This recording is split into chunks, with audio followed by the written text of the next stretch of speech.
इस बुक का आज हम तीसरा पार्ट कवर करने जा रहे हैं। दीदी जी से वर्तमान समय महावीरों की वतन में विशेष महफिल लगती है। क्यों लगती है वह जानती हो? आजकल बाप दादा ने जैसे स्थापना में ब्रह्मा के संपूर्ण स्वरूप द्वारा साक्षात्कार कराने की सेवा ली, ऐसे आजकल अष्टरतन सो इष्ट रतन उनको भी शक्ति के रूप में साथ साथ साक्षात्कार कराने की सेवा कराते हैं। स्थूल शरीर द्वारा साकारी ईश्वरीय सेवा में बिजी रहते हो, लेकिन आजकल अनन्य श्रेष्ठ आत्माओं की डबल सेवा चल रही है। जैसे ब्रह्मा द्वारा स्थापना की वृद्धि हुई, वैसे अभी शिव शक्ति के कंबाइंड साक्षात्कार द्वारा साक्षात्कार और संदेश मिलने का कार्य आपके सूक्ष्म शरीरों द्वारा भी हो रहा है। बहुत इंपॉर्टेंट नोट करने लायक पॉइंट है कि सूक्ष्म शरीर द्वारा भी बाबा साक्षात्कार भी कराते हैं और सेवा भी कराते हैं, संदेश भी फैलाते हैं। तो बाप दादा अनन्य बच्चों को इस सेवा में भी सहयोगी बनाते हैं। इसलिए सूक्ष्म सेवा के प्रैक्टिकल प्लान के कारण वहाँ महफिल लगती है। वहाँ मतलब सूक्ष्म वतन में महफिल लगती है। एडवांस पार्टी की भी लगती होगी और यहाँ से भी बहुत सारे एडवांस स्टेज वाले बच्चे हैं जो सूक्ष्म वतन में जाते होंगे, उनके सूक्ष्म शरीर द्वारा भी सेवा होती होगी। इसलिए महावीर बच्चों को कर्म करते भी किसी भी कर्म बंधन से मुक्त सदा डबल राइट रूप में रहना है। अगर हमसे सूक्ष्म सेवा लेनी है बाबा को, तो हमको यह चीज़ करनी पड़ेगी कि किसी भी कर्म बंधन से मुक्त डबल लाइट स्वरूप रहना पड़ेगा। बाप ने सूक्ष्म वतन में इमर्ज किया, सेवा कराई, उसकी अनुभूति आगे चलकर बहुत करेंगे। अगर वो स्थिति में बैठे हैं जो बाबा चाहते हैं डबल लाइट स्वरूप में, तो बाबा कहते हैं कि डबल सेवा का पार्ट चल रहा है। और बाप ने सूक्ष्म वतन में इमर्ज किया, मतलब उस व्यक्ति को इमर्ज किया सूक्ष्म स्वरूप में, और उस व्यक्ति से, उस आत्मा से सेवा कराई, उसकी अनुभूति आगे चलकर बहुत करेंगे। डबल सेवा का पार्ट चल रहा है। बाप दादा अनन्य बच्चों के संगठन द्वारा भक्तों को और वैज्ञानिकों को दोनों को टचिंग कराने की सेवा कराते हैं। अनन्य बच्चों के संगठन द्वारा, ऐसे नहीं है कि हर एक के द्वारा, अनन्य बच्चों के। तो वैज्ञानिकों को भी टचिंग कराने की सेवा भी इसमें होती है। वैज्ञानिकों को दोनों को टचिंग कराने की सेवा कराते हैं। उनमें अनन्य भक्ति के संस्कार भर रहे हैं। भक्तों में क्या भर रहे हैं? अनन्य भक्ति के संस्कार, जो आधा कल्प भक्ति मार्ग को चलाते रहते हैं, चलाते रहेंगे। और वैज्ञानिकों को परिवर्तन करने और रिफाइन साधन बनाने में उनकी जो रिस्पॉन्सिबिलिटी है वो है रिफाइन साधन बनाना, जो पॉल्यूशन भी न करे और सालों साल चलते रहे। ऐसे साधन, जो साधन जैसे ही संपन्न होंगे तो उसका सुख संपूर्ण आत्मा ही लेगी। साधन जो भी संपूर्ण बनने वाले हैं, संपन्न बनेंगे, जिससे पॉल्यूशन भी ना हो, कुछ दुख भी ना हो, वो कुछ हार्म भी ना करे, ईजा भी ना करे, हमको कुछ नुकसान भी ना करे। ऐसे साधन का फायदा लेंगे कौन? संपूर्ण आत्माएं। ये वैज्ञानिक नहीं ले सकेंगे, ठीक है। वह सिर्फ बनाएंगे अंत में, और अंत में फिर वो बनाकर फिर परमधाम चले जाएंगे। और उसकी टेक्नोलॉजी जो सतयुग में आने वाली आत्माएं हैं, स्वर्ग में आने वाली आत्माएं हैं, उनको वो सिखाकर जाएंगे। तो दोनों ही कार्य सूक्ष्म सेवा द्वारा हो रहे हैं। समझा? 25/1/1980। आज दिव्य बुद्धि विधाता, दिव्य दृष्टि दाता अपने दिव्य जन्मधारी दिव्य आत्माओं को देख रहे हैं। बाप दादा ने हर एक बच्चे को दिव्य जन्म अर्थात दिव्य संकल्प, दिव्य बोल, दिव्य कर्म करने वाली दिव्य मूर्तियां बनाया है। दिव्यता आप संगम युगी बच्चों का श्रेष्ठ श्रृंगार है। एक है साधारणता, दूसरा है दिव्यता। दिव्यता की निशानी आप सभी जानते हो। दिव्य जीवनधारी आत्मा किसी भी आत्मा को अपने दिव्य नयनों द्वारा अर्थात दिव्य दृष्टि द्वारा साधारणता से परे दिव्य अनुभूतियां कराएगी। सामने आने से ही साधारण आत्मा अपनी साधारणता को भूल जाएगी। कोई भी आत्मा आगे आती है तो वह साधारणता भूल जाती है। कितना इम्पोर्टेंट वाक्य है, क्योंकि आजकल के समय अनुसार वर्तमान के साधारण जीवन से मेजॉरिटी आत्माएं संतुष्ट नहीं है। यह इस जीवन का सार है सबका, कि सबको अपनी जीवन पसंद नहीं है, खुश नहीं है, संतुष्ट नहीं है। अभी यहाँ पर शब्द आया है आगे चलकर। आगे चलकर यह आवाज़ सुनेंगे कि यह जीवन कोई जीवन नहीं है। ठीक है, तो अभी जो है दुनिया में माया की चकोचांद है, तो वो थोड़े टाइम के बाद वह लगने लगेगा सबको कि यह जीवन जीवन नहीं है, जीवन में कुछ नवीनता चाहिए। तभी सब लोग ढूंढेंगे आध्यात्मिकता, स्पिरिचुअलिटी। अलौकिकता, दिव्यता जीवन का विशेष आधार है, यह अनुभव करेंगे। तो वह किसके पास होगी? ब्राह्मण बच्चों के पास अलौकिकता भी होगी, दिव्यता भी होगी। तो यह जीवन का विशेष आधार है, यह अनुभव करेंगे आगे चलकर। कुछ चाहिए, कुछ चाहिए, इस चाहिए की प्यास से चारों ओर ढूंढेंगे। जैसे स्थूल पानी की प्यास में तड़पता हुआ मानव चारों ओर पानी की बूंद बूंद के लिए तड़पता है, ऐसे दिव्यता की प्यासी आत्माएं। देखो दिव्यता क्या होती है, वह हमको बहुत अच्छे से अनुभव भी करना है और जीवन में धारण भी करना है। तो वह दुनिया जो दुनिया वाले ढूंढते आएंगे जब, तभी वो हमसे समझेंगे। दिव्यता की प्यासी आत्माएं चारों ओर अंजलि लेने के लिए तड़पती हुई दिखाई देगी। तड़पती हुई कहाँ पहुंचेगी? आप सबके पास ऐसे दिव्यता के खजाने से भरपूर बने हो, हर समय दिव्यता अनुभव होती है, वह कभी साधारण और कभी दिव्य। जब बाप ने दिव्य दृष्टि दी, दिव्य बुद्धि का वरदान दे दिया, तो दिव्य बुद्धि में साधारण बातें आ नहीं सकती। दिव्य जन्मधारी ब्राह्मण तन से साधारण कर्म कर नहीं सकता। चाहे देखने में लोगों के लिए साधारण कर्म हो, दूसरों के समान आप सब भी व्यवहार करते, व्यापार करते हैं या गवर्नमेंट की नौकरी करते हैं, माताएं खाना बनाती है, देखने में साधारण कर्म है, लेकिन इस साधारण कर्म में भी आपका और लोगों से न्यारा अलौकिक दिव्य कर्म हो। महान अंतर इसलिए सुनाया कि दिव्य जन्मधारी ब्राह्मण तन से साधारण कर्म नहीं करते, मन से साधारण संकल्प नहीं कर सकते, धन को साधारण रीति से कार्य में नहीं लगा सकते। मन को भी साधारण संकल्प नहीं दे सकते और धन को भी साधारण रीति से कार्य में नहीं लगा सकते, क्योंकि तन, मन और धन तीनों से ट्रस्टी हो, इसलिए मालिक बाप की श्रीमत के बिना कार्य में नहीं लगा सकते।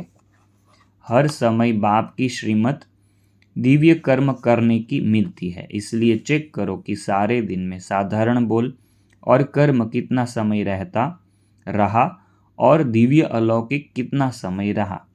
कई बच्चे कहाँ कहाँ बहुत भोले बन जाते हैं, चेक करते हैं लेकिन भोलेपन में समझते हैं सारे दिन में कोई विशेष गलती तो की नहीं, बुरा सोचा नहीं, बुरा बोला नहीं, लेकिन यह चेक किया कि दिव्य व अलौकिक कर्म किया, क्योंकि साधारण बोल व कर्म जमा नहीं होता, न मिटता है, न बनता है। मतलब हमारे पुराने जो संस्कार स्वभाव है वह मिटेंगे भी नहीं और अच्छे बनेंगे भी नहीं नए संस्कार। वर्तमान का दिव्य संकल्प व दिव्य बोल और कर्म भविष्य का जमा करता है। देखो बहुत इंपॉर्टेंट नोट करने लायक बात है कि वर्तमान का हर एक कर्म और संकल्प, दिव्य बोल, दिव्य संकल्प और कर्म भविष्य के लिए जमा करता है। जमा का खाता बढ़ता नहीं है, तो जमा करके हिसाब में भोले बन जाते हैं।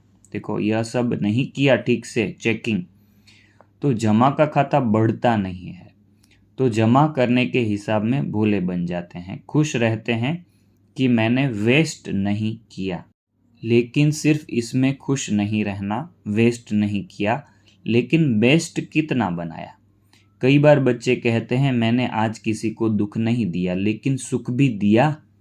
दुख नहीं दिया, इससे वर्तमान अच्छा बनाया, लेकिन सुख देने से जमा होता है। वह किया वह सिर्फ वर्तमान में ही खुश हो गए। सुखदाता के बच्चे सुख का खाता जमा करते। सिर्फ यह नहीं चेक करो कि दुख नहीं दिया, लेकिन सुख कितना दिया। जो भी संपर्क में आए, मास्टर सुखदाता द्वारा हर कदम में सुख की अनुभूति करे। इसको कहा जाता है दिव्यता व अलौकिकता। देखो आगे भी बात आई दिव्यता अलौकिकता, और यहाँ पर बाबा कहते हैं उसकी परिभाषा क्या है कि सुख देना, यह है दिव्यता और अलौकिकता। तो चेकिंग भी साधारण से गुह्य चेकिंग करो। हर समय यह स्मृति रखो कि एक जन्म में 21 जन्मों का खाता जमा करना है। तो सब खाते चेक करो। तन से कितना जमा किया, मन के दिव्य संकल्प से कितना जमा किया, और धन को श्रीमद् प्रमाण श्रेष्ठ कार्य में लगाकर कितना जमा किया। जमा के खाते तरफ विशेष अटेंशन दो, क्योंकि आप विशेष आत्माओं का जमा करने का समय इस छोटे से जन्म के सिवाय सारे कल्प में कोई समय नहीं है। और आत्माओं का हिसाब अलग है, लेकिन आप श्रेष्ठ आत्माओं के लिए अब नहीं तो कब नहीं। तो समझा क्या करना है। इसमें भोले नहीं बनो, पुराने संस्कार में भोले मत बनो। बाप दादा ने रिजल्ट देखी, कितनी बातों की रिजल्ट में जमा का खाता बहुत कम है। उसका विस्तार फिर सुनाएंगे। जमा का खाता के ऊपर एक अपनी बुक भी बनी हुई है स्पार्क विंग द्वारा। सभी दृष्टि द्वारा शक्तियों के प्राप्ति की अनुभूति करने के अनुभवी हो ना। जैसे वाणी द्वारा शक्ति की अनुभूति करते हो, मुरली सुनते हो तो समझते हो ना शक्ति मिली। ऐसे दृष्टि द्वारा शक्तियों की प्राप्ति के अनुभूति के अभ्यासी बने हो, या वाणी द्वारा अनुभव होता है, दृष्टि द्वारा कम। दृष्टि द्वारा शक्ति कैच कर सकते हो, क्योंकि कैच करने के अभ्यासी होंगे तो दूसरों को भी अपने दिव्य दृष्टि द्वारा अनुभव करा सकेंगे। आगे चलकर वाणी द्वारा सबको परिचय देने का समय भी नहीं होगा। देखो यहाँ पर आगे चलकर करके वाक्य आया, आगे चलकर वाणी द्वारा सबको परिचय देने का समय भी नहीं होगा, और सरकमस्टांस भी नहीं होंगे तो क्या करेंगे। वरदानी दृष्टि द्वारा, महादानी दृष्टि द्वारा वरदान देंगे। दृष्टि द्वारा शांति की शक्ति, प्रेम की शक्ति, सुख व आनंद की शक्ति सब प्राप्त होती है। दृष्टि का महत्व कितना है। दृष्टि द्वारा शांति की शक्ति, प्रेम की शक्ति, सुख व आनंद की शक्ति सब प्राप्त होती है। जड़ मूर्तियों के आगे जाते हैं तो जड़ मूर्ति बोलती तो नहीं है ना, फिर भी भक्त आत्माओं को कुछ न कुछ प्राप्ति होती है। देखो भक्ति का कितना महत्व है, और भक्ति में सिर्फ इतनी प्राप्ति होती है कि कुछ न कुछ प्राप्ति हो जाती है दृष्टि से भी, तब तो जाते हैं ना। कैसे प्राप्ति होती है, उनके दिव्यता के वाइब्रेशन से, और दिव्य नयनों की दृष्टि को देख वाइब्रेशन लेते हैं। कोई भी देवता या देवी की मूर्ति में विशेष अटेंशन नयनों के तरफ देखेंगे, फेस की तरफ अटेंशन जाता है, क्योंकि मस्तक के द्वारा वाइब्रेशन मिलता है, नयनों द्वारा दिव्यता की अनुभूति होती है। वह तो है जड़ मूर्तियां, लेकिन किसकी है। आप चैतन्य मूर्तियों की जड़ मूर्तियां हैं। यह नशा है कि हमारी मूर्तियां हैं। चैतन्य में यह सेवा की है तब जड़ मूर्तियां बनी है। चैतन्य में यह सेवा की है तब जड़ मूर्तियां बनी है।